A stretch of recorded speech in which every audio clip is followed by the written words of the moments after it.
प्रकृति के चक्र में बसंत ऋतु वनस्पतियों में परागण का समय होता है।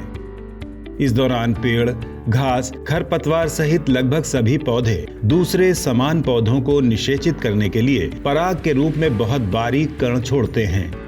हवा में तैरने वाले ये परागकण सांस के द्वारा इंसानी शरीर में भी प्रवेश कर जाते हैं। इनसे होने वाली एलर्जी के नतीजे में सामान्य फ्लू और सर्दी जुकाम जैसे लक्षण सामने आते हैं। सब माइक्रोनिक परागकण नाक में ऊपरी वायुमार्ग में गहराई तक पहुंचने वाले श्वसन कणों के रूप में कार्य कर सकते हैं, जिससे asthma, chronic obstructive pulmonary disease के अलावा अन्य एलर्जी रोग भी हो सकते हैं।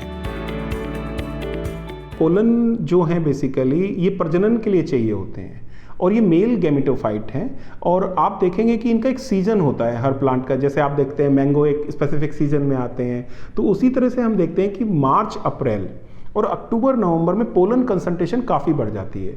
और जब ये बढ़ती है तो हमें ये जानना जरूरी है कि हमारे शहर में कितनी तरह की स्पीसीज हैं, उनका पीक पोलिनेशन पीरियड कब है, उनमें से एलर्जी किस पोलन से होती है। ये जो एलर्जी है ये कॉमन एलर्जी की तरह होती है। लोग सोचते हैं एटोपिक सिम्टम्स हैं, जैसे कि आप कह सकते हैं कि वाटरी आइज, आपकी स्किन पर रैशेस या इवनिंग टाइम में फीवर हो जाना। सो हम इनको इग्नोर कर जाते हैं। तो आपको अपना पैटर्न समझने की जरूरत है कि आप कहाँ जाते हैं और आपको कहाँ एलर्जी होती है। चंडीगढ़ स्थित स्नातकोत्तर चिकित्सा शिक्षा एवं अनुसंधान संस्थान और पंजाब विश्वविद्यालय के वैज्ञानिकों ने विज्ञान एवं प्रौद्योगिकी विभाग के समर्थन से इस दिशा में एक अध्ययन किया और पराग संबंधित एलर्जी की रोकथाम और नियंत्रण के लिए विविध क्षेत्रों से संबंधित रणनीतियों का प्रस्ताव रखा है। इन समाधानों का इस्तेमाल कर पराग से होने वाले श्वसन संबंधी रोगों की तीव्रता को कम किया जा सकता है। हमारी स्टडी का मकसद था, पहला, पोलन के कैलेंडर को बनाना, पूरे साल कौन सा पोलन कब ज़्यादा कम ज़्यादा होता है ये समझना, उसका एयर पोल्यूशन के साथ क्या रिलेशन है और हाउ जो ये क्लाइमेट चेंज की वजह से क्लाइमेटिक वेरिएबिलिटी हम देख रहे हैं, जैसे कि अप्रैल में ही काफ़ी ज़्यादा टेम्परेचर है, तो ये रिलेटिव ह्यूमिडिटी, इन सब का क्या इम्पैक्ट होगा पोलन कंसंट्रेशन, नंबर और उनके texture and other you can say variables.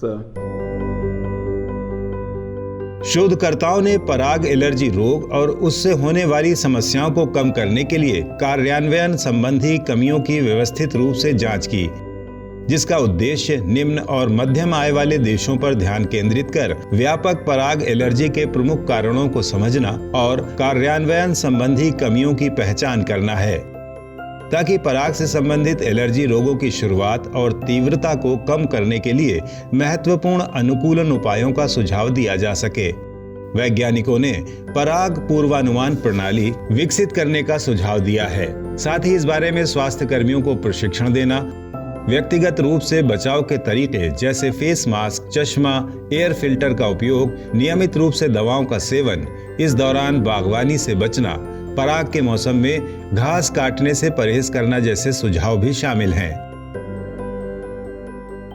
इसमें इंडिविजुअल लेवल की तो बात आ गई। हमारे सिटी जो अथॉरिटीज़ हैं, हम देख रहे हैं, जैसे चंडीगढ़ की बात करें या वहाँ पे प्लांटेशन हम बहुत करते हैं, लेकिन प्लांटेशन में हमें ये देखना है कि कोई ऐसा प्लांट जिसका एलर्जाइजिंग पोटेंशियल, जैसे मैंने बताया यूकेलिप्टस हुआ या इसके अलावा there are certain other species, हम उनको अवॉइड करें।